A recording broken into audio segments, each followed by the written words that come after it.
Yup. Back on another video. A Dead Island review by IGN. I'm guessing it's probably going to be like, probably a 5. Golly, throat. I'm guessing 5 or 6. Because, I didn't post it on the YouTube channel. It's a different video. But, like I said, open world zombies games are not easy to do. And it already looks boring. I'm not buying it. It looks very repetitive, but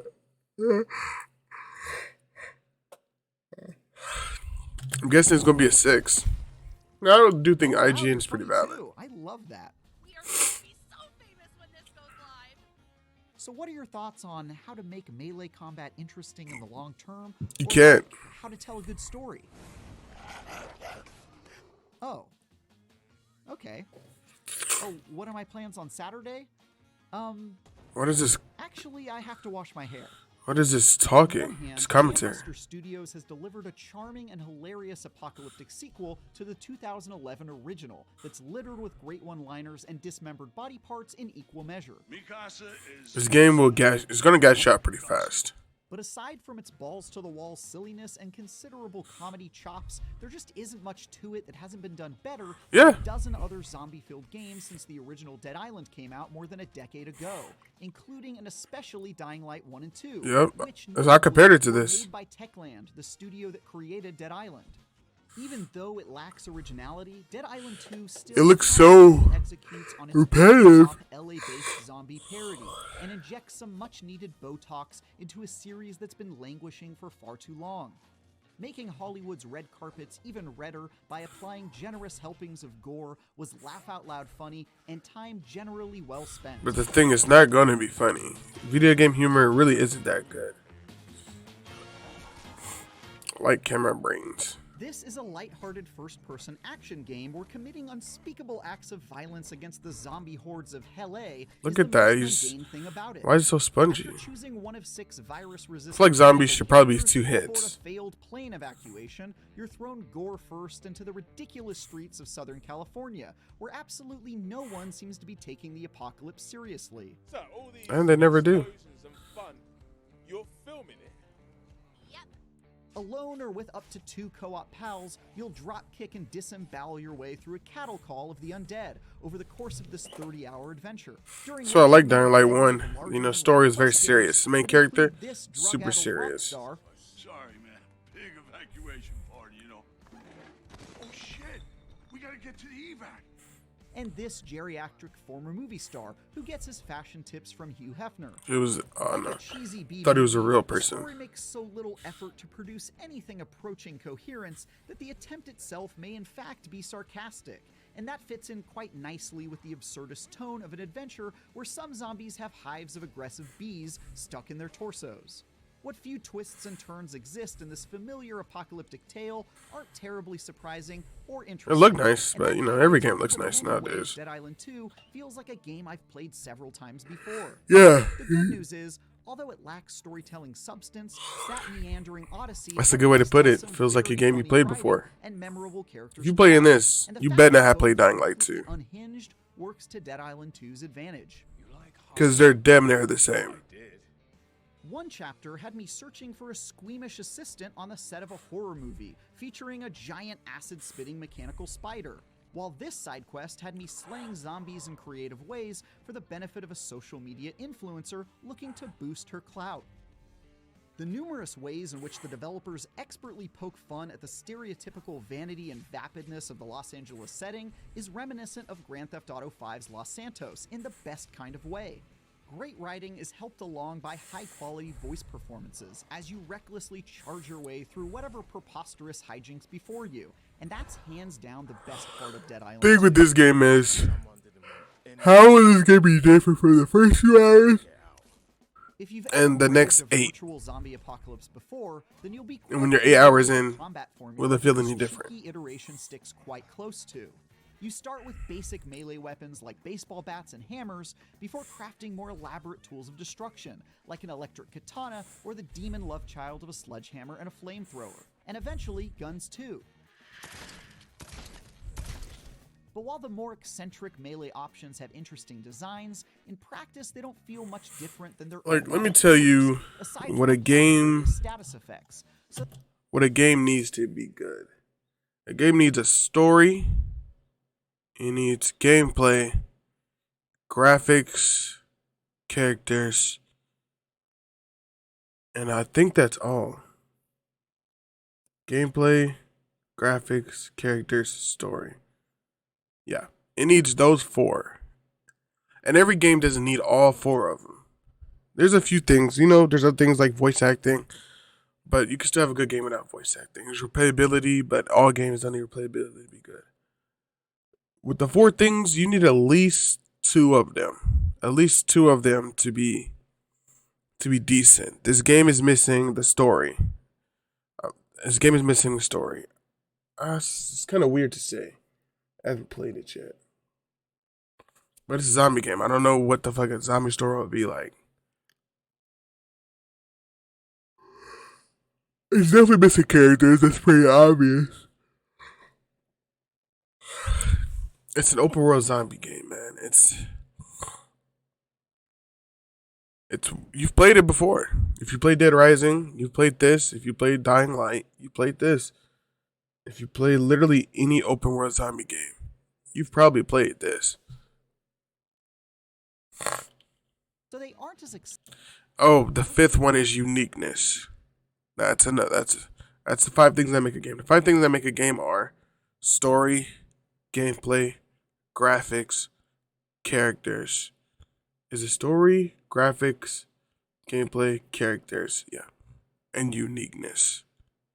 Them are the things that make a game. You don't need all of them. You just need 3 out of the 5 to be a good game. So you can use any 3. Like, you could take graphics away and have gameplay, story, and uniqueness. That's like Minecraft. Minecraft has gameplay, uniqueness, and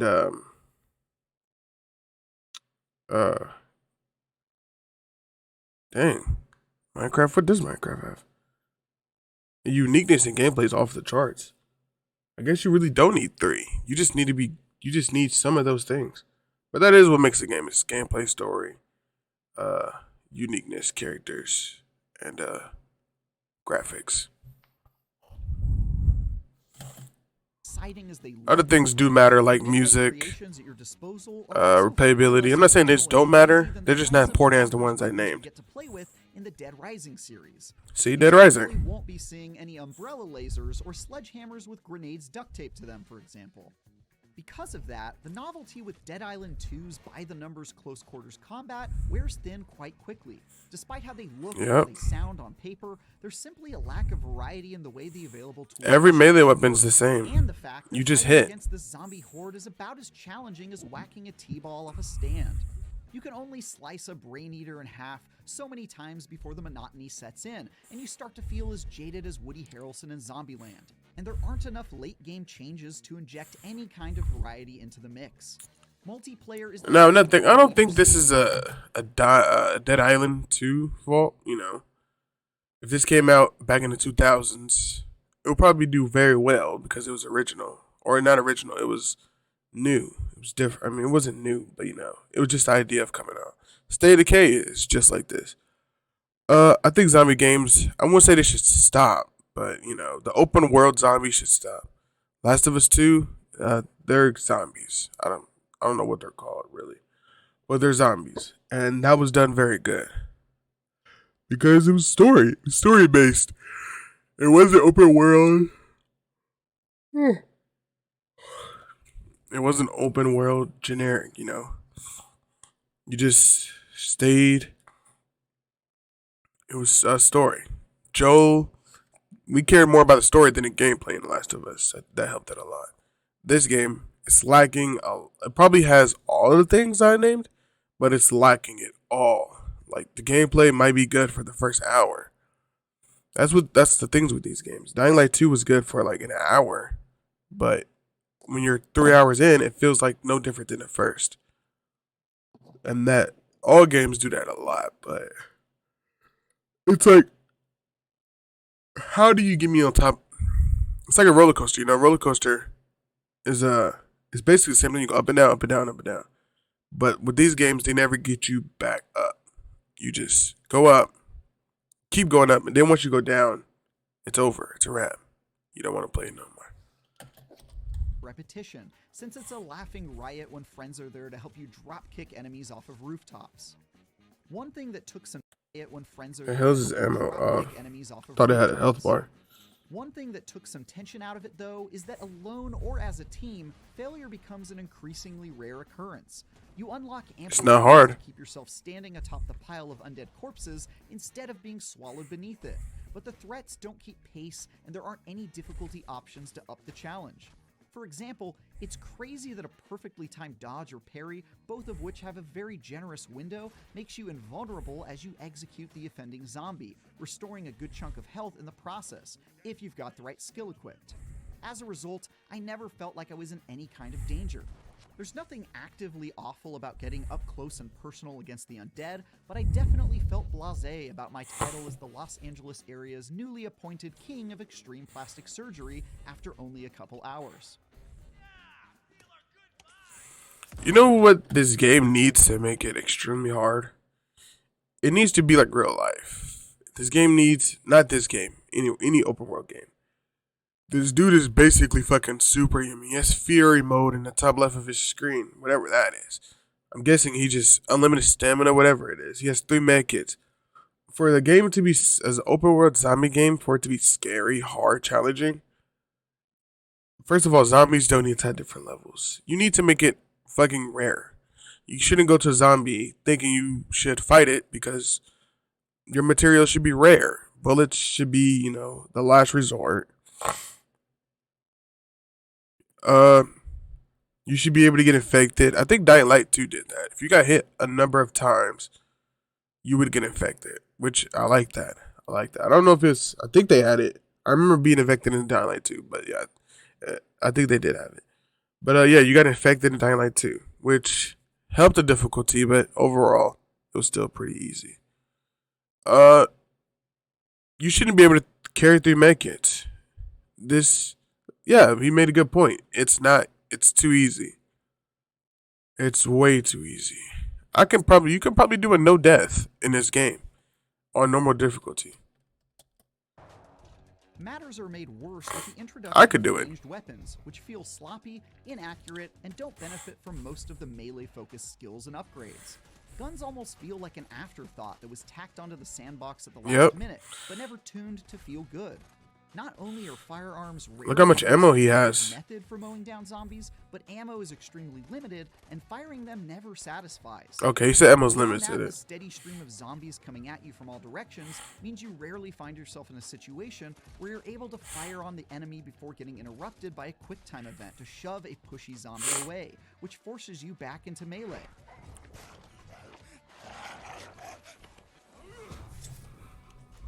Also, owing to my time parkouring around Dying Light 2? Dying Light 2 just last year, movement during combat in Dead Island 2 feels downright sluggish by comparison. I'm gonna say it. I really don't, call games bad before they drop, before I play them.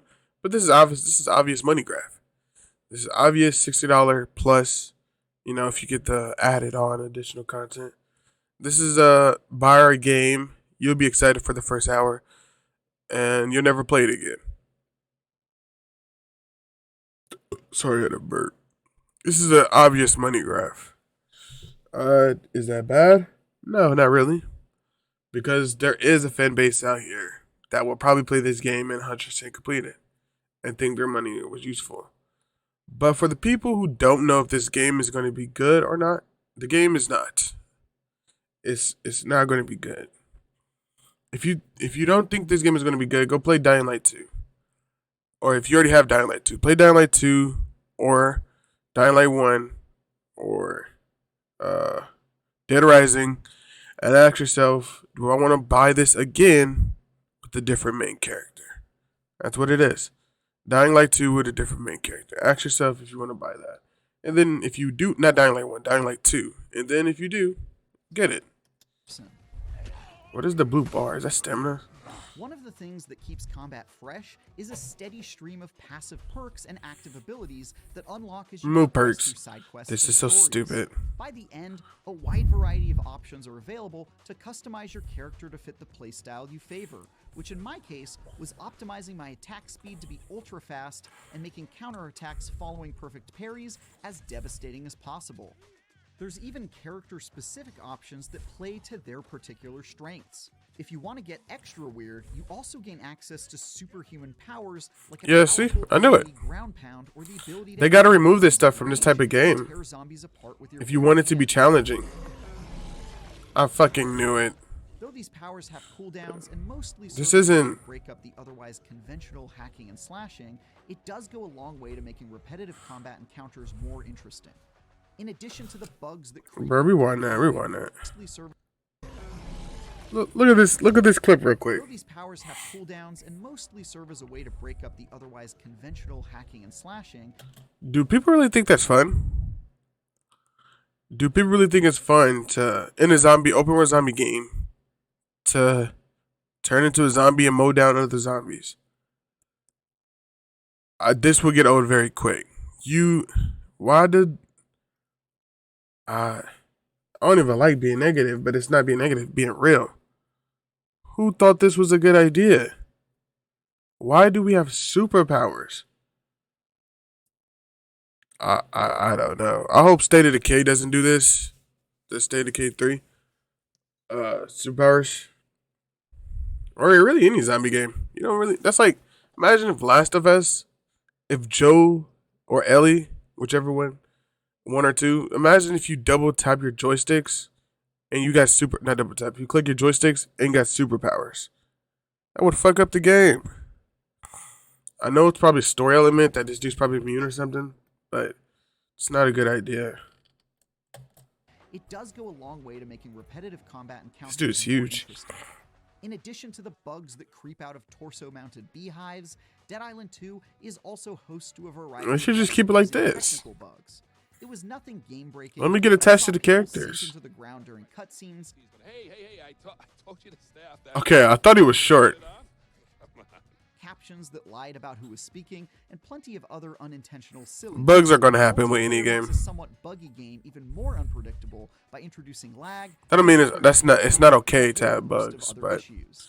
it's a Usually game. these things just They're gonna have make the bugs. Already rowdy streets of Hollywood even more ridiculous and hardly get in the way of having. How's he fun. carrying it? But Oh, it does give okay. Dead Island 2 a somewhat unpolished feel. Hello, riffraff. Yeah, I'm guessing a 5. Dead Island 2 is a hysterical Los Angeles-infused satire that does most things well enough, but feels like a stroll down the Walk of Fame of celebrated zombie games I've already played. Yeah, that's what it without is. adding many new ideas We get one to of these it. every In fact, year. Aside from the stellar comedy bits, I can think of very few things that Dead Island 2 does better than last year's Dying Light 2. Dying Light 2 wasn't even that crazy Put either. Your Wolverine claws straight through a zombie's face or knock someone's head off with a golf club. Dead Island 2's got you. Its blood-soaked melee combat and Dying Light 2 was I was saying everything that I was saying about this, I was saying about Dying Light 2. And a year and a few, or in 2023, there will be another game like this, and we will be saying the same thing comparing it to Dead Island 2. And the system will repeat, but people buy the games. memorable characters They don't make are 'em unless you buy 'em. especially when accompanied by friends in co-op multiplayer. The somewhat generic crafting weapons and upgrading your skills. It's not is generic. a waste to Oh, all generic, the yeah, split generic. hand I was thinking of entertaining unique. enough on its own, but the strong writing and completely irreverent tone are the true stars of the show. 7? For more, check out our reviews of Sherlock Holmes. I was guessing a 5. This game can be good if you don't take it seriously. That's what I'm gonna say. Dead Island. I keep saying Dying Light 2 because it reminds me of Dead Island 2 is a good game if you do not take it seriously. Don't go into this game thinking it's going to be a 10 or 8 or a 9. Go into this game thinking like, hey, I need something to do to pass the time. Bust a few zombie heads open. Don't try to understand the story. Don't get attached to the characters. Because this game gave me the vibes of they'll just kill the character off and expect you to be sad. I'm gonna watch it though. I'm not buying it. I doubt there'll be people finish it. I do think this. Well, look, I don't think it'll flop because people will buy it. People will buy it because they keep making these games. But that's all. Like, comment, subscribe, and I see you in the next video. Peace and goodbye.